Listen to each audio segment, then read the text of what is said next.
Pronto, pessoal. Então, conforme a gente tinha combinado, eu vou começar a postar aqui para vocês as aulas que nós temos em modo presencial, certo? Então, a última aula que a gente teve foi exatamente a do capítulo 4, na unidade 3, e nós vamos falar um pouquinho sobre o átomo e a organização dos elementos na tabela periódica. Bom, o que a gente tem para saber a respeito disso aqui? Primeiramente, tem uma perguntinha que nós podemos fazer que é a seguinte, né? Do que as coisas elas são constituídas? Então, se você parar para pensar, tudo que nos rodeia, tudo que existe no mundo material é constituído por diferentes elementos, mas aí pode vir a pergunta, né? Esses elementos são feitos, são basicamente o quê? Então, não é uma pergunta muito nova, é uma pergunta que remonta desde o tempo da Grécia Antiga, em que surge, né, a partir lá dos filósofos, principalmente Leucipo e Demócrito, com a noção de uma partícula mínima que seria responsável por constituir tudo que a gente chama hoje de matéria. Então, uma das primeiras ideias sobre a constituição da matéria, ela vai começar exatamente como a gente disse agora, né, com os gregos, a partir dos filósofos, principalmente Leucipo e Demócrito, onde eles acreditavam na existência dos átomos, que seriam as mínimas partículas possíveis, serem constituintes, né, de tudo que existe. Então, a palavra átomo que vem do grego, o prefixo "ar", ele quer dizer não, e a palavra átomo a gente interpreta como sendo parte. Bom, aí você traduzindo literalmente, você teria que átomo a gente poderia colocar como sendo aquilo que não tem partes, mas uma tradução melhor seria nós falarmos que o átomo é tudo aquilo que não é divisível. Muito bem, então basicamente a nossa história começa por aí.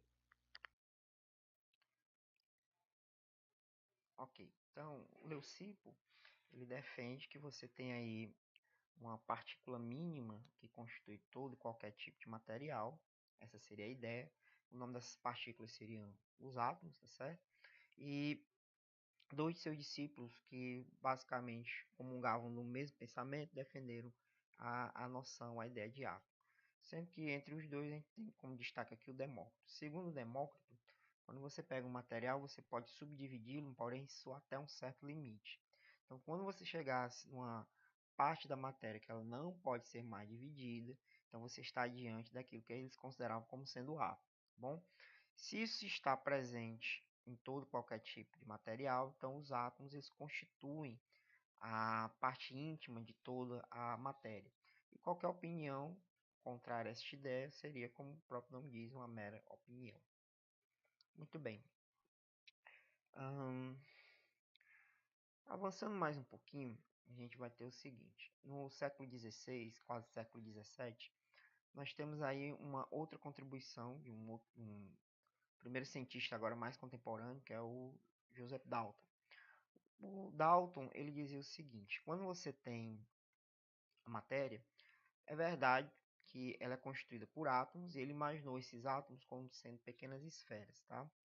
Pois muito bem, não muda muito aquilo que os gregos tinham dito anteriormente. O modelo é muito parecido com a ideia grega, mas ele vai acrescentar algumas outras informações em cima desta mesma ideia. Então, uma característica principal, Dalton dizia que os átomos eles seriam como esferas. Essas esferas seriam maciças, ou seja, elas não poderiam ter nenhuma cavidade, nenhum espaço oco, ela seria totalmente preenchida e não poderiam ser criadas nem destruídas. Logo, os átomos seriam indivisíveis. Ou seja, para Dalton, os átomos eram esferas, essas esferas eram maciças e indivisíveis. Bom, dito isso, vamos considerar o seguinte: você tem um material qualquer, e aí a gente vai tentar entender como é a constituição desse material com a ideia de átomo, ou seja, a gente vai tentar imaginar o íntimo do material usando o modelo de Dalton, que seria o modelo da esfera rígida, indivisível, maciça, enfim. Então vamos supor que eu tenho um material aqui qualquer, esse material é constituído por átomos, os átomos são como esferas, ou seja, se o seu material for ferro, essas esferas elas estão representando os átomos de ferro. Se, por outro lado, o seu material ele é constituído por uma outra substância, qualquer que seja ela, pode ser um sedimento, pode ser um mineral, enfim, os átomos dessa substância são assim representados, segundo o modelo de Dalton.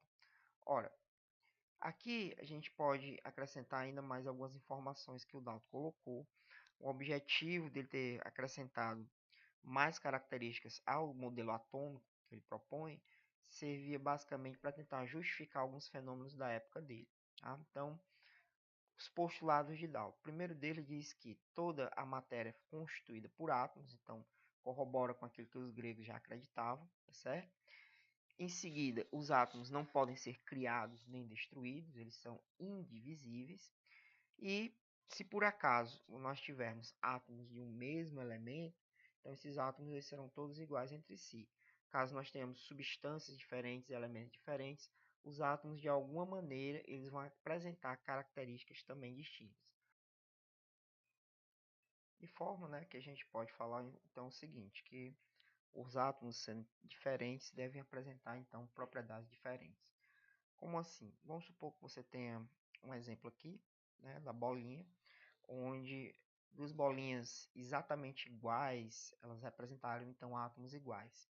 Agora, qualquer outra característica que não seja, né, exatamente igual a de um átomo que está usando por comparação, fizemos um tamanho diferente, uma cor diferente, então eles representariam átomos diferentes.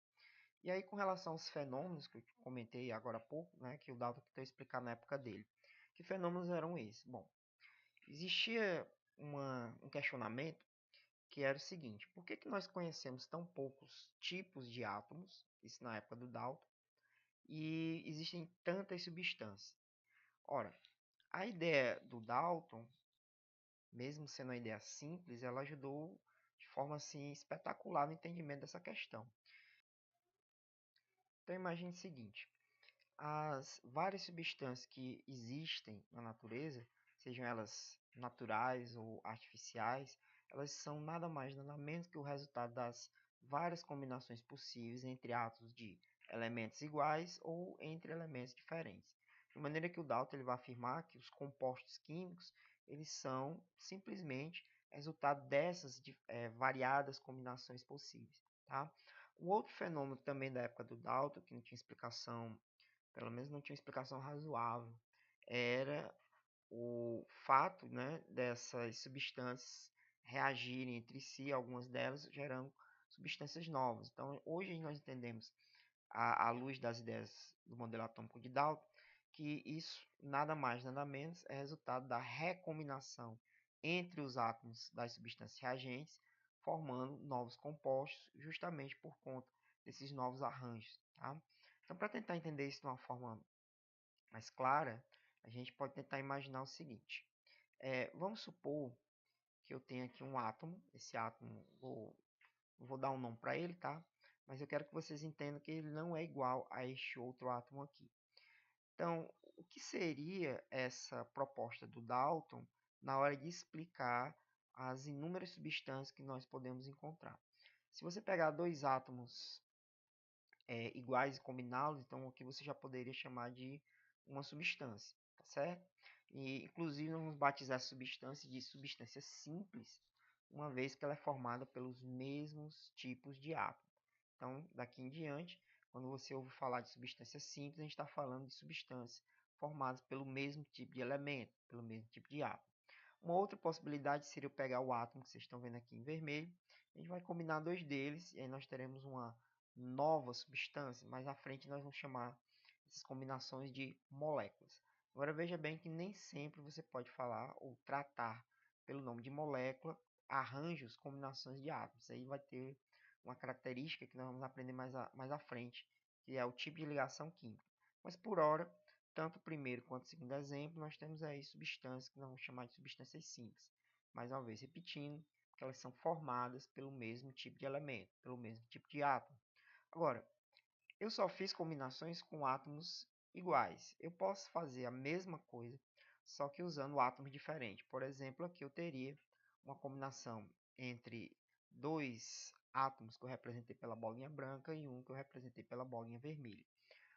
Ainda assim, eu posso gerar outras combinações, como por exemplo, três átomos do segundo tipo e uma quinta combinação aqui, eu vou propor dois de cada. Então, se vocês observarem, A única diferença entre elas, primeiramente, é o tipo de átomo que eu estou usando, e quando não for isso, as formas com que eu uni estes elementos, certo? De maneira que eu vou ter aí um conjunto, não total de 5 substâncias. Observe que a substância número 2 e a substância de número 5, elas são formadas por átomos diferentes. Se no primeiro caso as substâncias eram, a gente poderia chamar de substância simples, essa que você tem elementos diferentes, nós vamos batizar de substâncias compostas, certo? E aí o modelo de Dalton, ele serviu para que nós pudéssemos entender por que, apesar de termos tão poucos elementos até então conhecidos, a gente tem uma enormidade de substâncias diferentes. Aí você vai pensar que tudo isso é resultado das diferentes combinações possíveis entre os átomos destes elementos. Muito bem. Só que a ideia do Dalton era muito boa, mas ela não explicava outros tipos de fenômenos. Que fenômenos seriam esses? Os fenômenos de natureza elétrica, aqueles que envolvem, nesse caso, cargas elétricas, eles não tinham como ser explicados utilizando o modelo de Dalton. Por quê? Porque quando você pensa no modelo de Dalton, a gente percebe que ele não leva em consideração a existência de cargas elétricas. Então, isso é uma limitação no modelo. O que a gente faz? Se o modelo não atende a uma determinada especificidade ou não responde a uma indagação particular, você ou abandona o modelo, ou então você cria um modelo para substituir, certo? O que não invalida as ideias de Dalton, porque caso a necessidade seja algo mais simples, ele podendo explicar, ele deve sim ser utilizado. Porém, no nosso caso agora, onde eu estou atrás de entender fenômenos de natureza elétrica, esse modelo da esfera rígida, maciça e indivisível, ele não é suficiente, já que ele não traz a presença de cargas elétricas. De forma que nós vamos imaginar o seguinte: há um bom tempo já se conheciam, desde a época de Tales de Mileto, alguns fenômenos de natureza elétrica, tá? Ou seja, nós tínhamos aqui uma situação que era já conhecida, tá?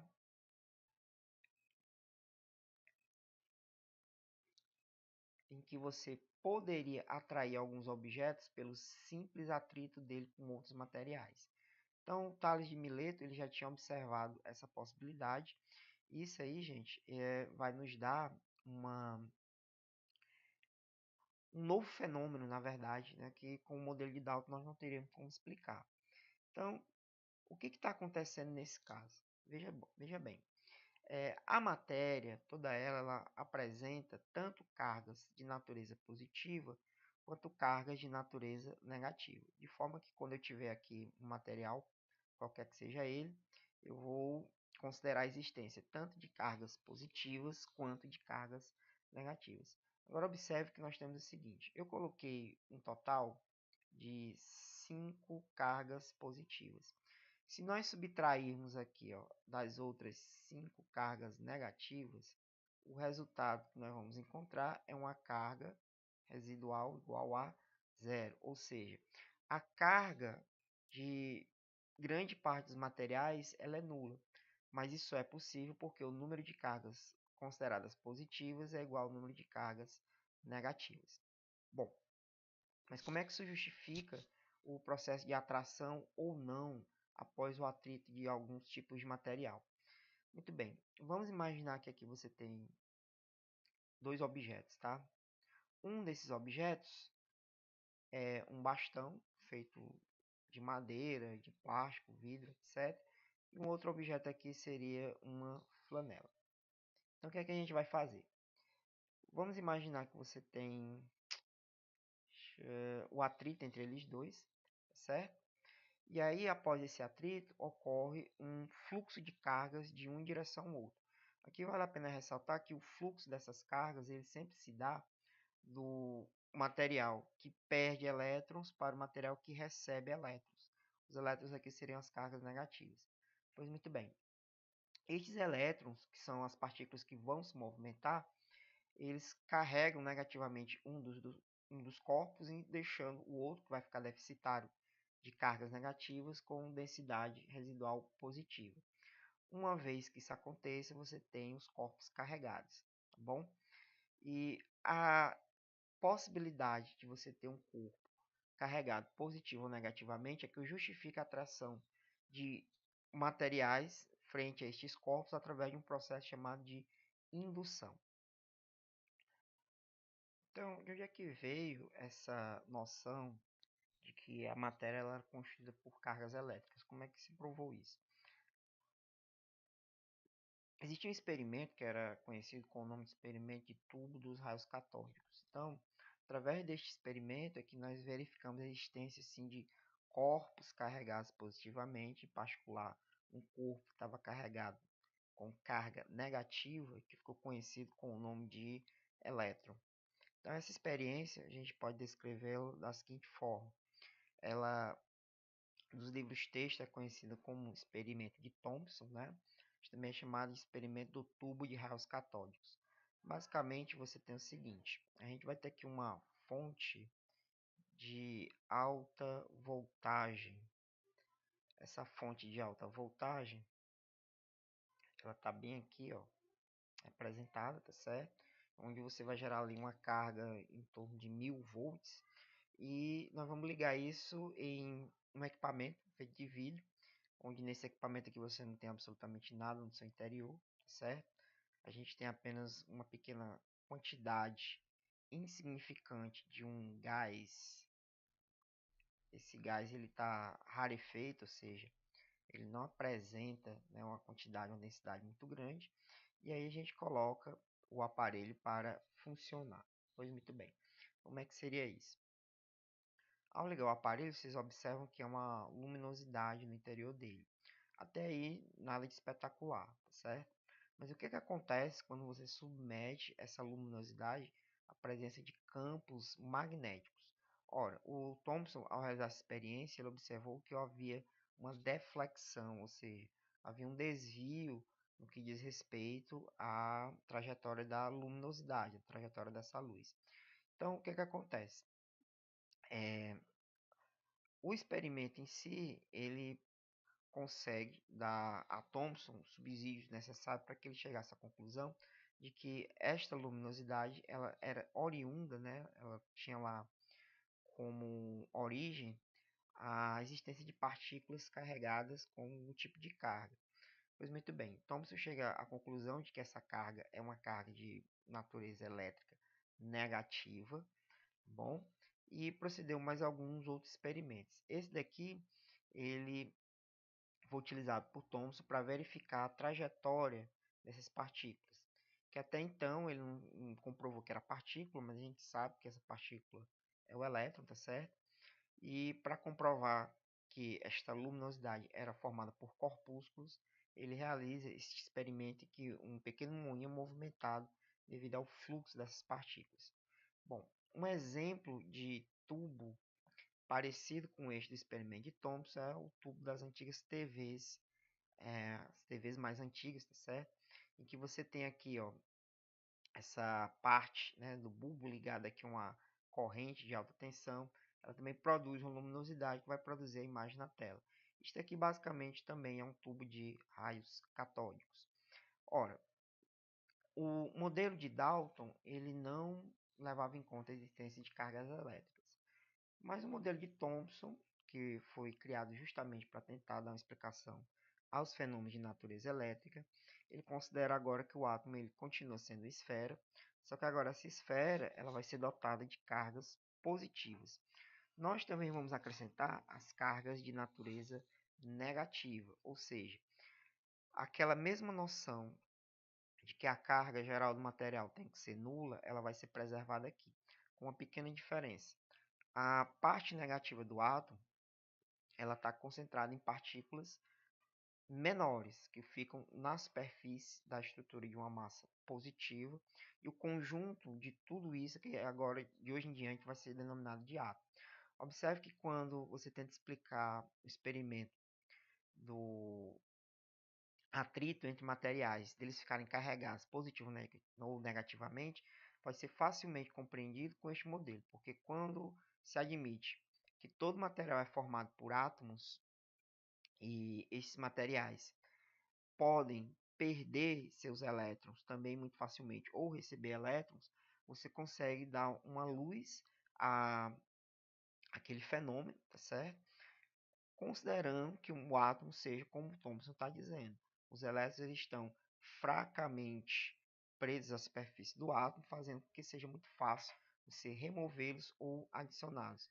Levando em conta que esta massa positiva é uma massa muito mole, o modelo de Thomson também ficou conhecido como o modelo do pudim de passas, tá bom? Que dá essa ideia de flacidez à estrutura do átomo.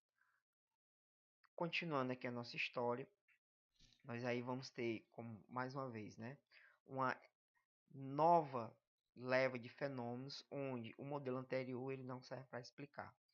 Então, na época posterior a Thomson, a gente tem um novo fenômeno que são os fenômenos de natureza radioativa. Acho que fica bem claro, a gente coloca aqui como exemplo para vocês, as chapas radiográficas, né, que elas são obtidas através da emissão de raio-x. Os raios-x foi um dos primeiros tipos de radiação a serem estudados. E aí nós temos uma outra abordagem, um novo fenômeno a ser explicado, no qual o modelo de Thomson ele não vai ser útil nesse sentido, tá certo?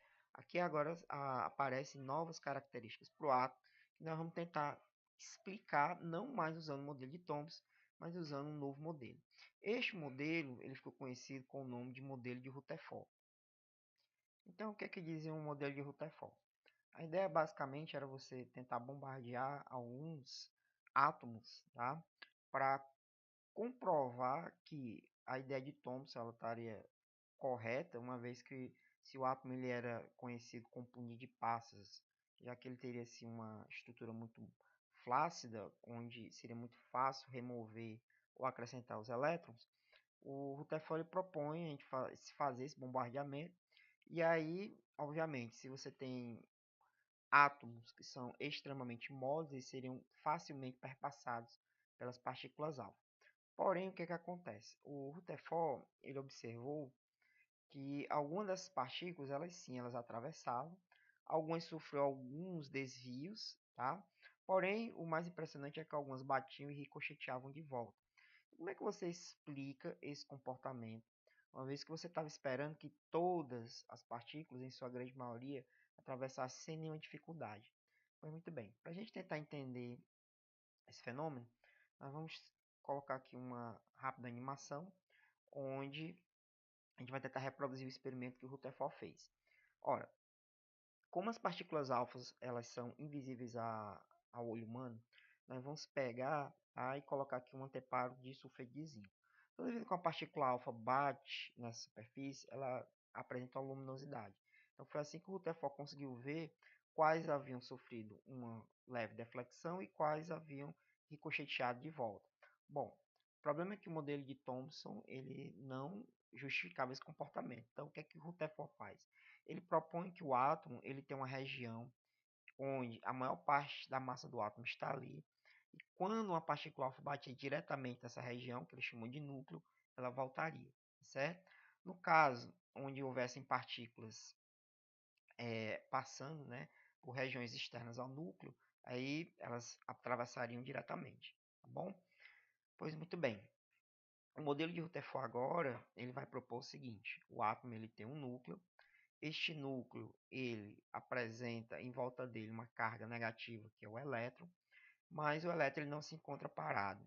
Entenda que nessa condição o elétron seria atraído pelo núcleo, ele voltaria, né, a estar ali na superfície da massa positiva, e aí nós teríamos novamente o modelo de Thomson. Então, para que o elétron ele não tenha esse contato, o que é que a gente vai propor? Que ele esteja girando em uma órbita circular em torno do núcleo. Ora, se o átomo agora tem essa estrutura, a gente vai poder propor então o seguinte, que há dois tipos de partículas, as partículas positivas e as partículas negativas, certo? Inclusive tem uma terceira que a gente admite ela não ter nenhuma carga, nem positiva nem negativa, que ficou conhecida com o nome de nêutron. Mas por hora, para o caso de você ter aqui mais de uma carga positiva no núcleo, você obedecendo aquela mesma ideia de que a nulidade da carga total do átomo, que é devida, né, ao somatório de positivos e negativos, eu colocarei aqui mais uma carga negativa, também girando em torno desse núcleo. E assim sucessivamente, tá certo? Para cada carga positiva que você acrescenta, você coloca uma carga negativa em torno do núcleo atômico. Esse é o modelo final, é o modelo que a gente vai admitir como correto. É, na verdade, não acho interessante você ficar pensando um modelo que é certo, um modelo que é errado, tá? A melhor forma de você trabalhar com isso é você pensar o seguinte: existe um modelo que explica determinado fenômeno, ou o modelo que eu estou adotando ele não explica. Então, dependendo do que você quiser entender, dependendo do que você quiser ah, explicar, né, você vai usar um determinado tipo de modelo. Lembre que para o caso do Dalton, a justificativa para tantas substâncias e tão poucos elementos foi a simples combinação diferenciada desses elementos. Não havia necessidade de você falar de cargas elétricas. No caso do Thomson, quando houve necessidade de se falar dessas cargas, aí você introduz um modelo com cargas. E agora, graças ao experimento de Rutherford, onde as partículas alfa não apresentaram o comportamento que eles estavam querendo, foi apresentado este novo modelo com o núcleo, certo? E os elétrons girando em volta. Mas, então aqui não se trata de ter um modelo certo ou errado. Você vai usar o modelo de acordo com a sua necessidade. Bem, existem algumas outras características ainda falando do modelo de Rutherford. A gente pode colocar aqui lá dessa tabela, certo? Onde as três partículas fundamentais do átomo, próton, elétron e o nêutron, teriam, de acordo com a tabela, carga positiva para o próton, carga negativa para o elétron e nenhuma carga para o nêutron. A massa, observe que a massa do próton é muito maior comparada com a massa do elétron, que seria cerca de 2.000 vezes menor contra a massa positiva de um próton, e a massa do nêutron muito próxima também da massa do próton, sendo que o elétron tem uma massa praticamente desprezível. Aqui você teria algumas representações para cada uma delas. A do elétron é muito comum, certo? A gente vai acabar usando bastante ela com o E seguido do sinal negativo. E aqui você vai ter o núcleo, que é o local do próton, né? Os elétrons ficaram na eletrosfera e o nêutron também se localizariam aqui no núcleo atômico, tá bom? Então, com isso, pessoal, a gente encerra aí a apresentação dos principais modelos. Na sequência, nós vamos colocar para vocês os exercícios com relação a essa parte, mas vamos fazer o seguinte: a gente vai colocar isso de forma separada para que você possa acessar o exercício por vídeo. Eu acredito que assim seja melhor da gente trabalhar, tá bom? Então, até daqui a pouquinho.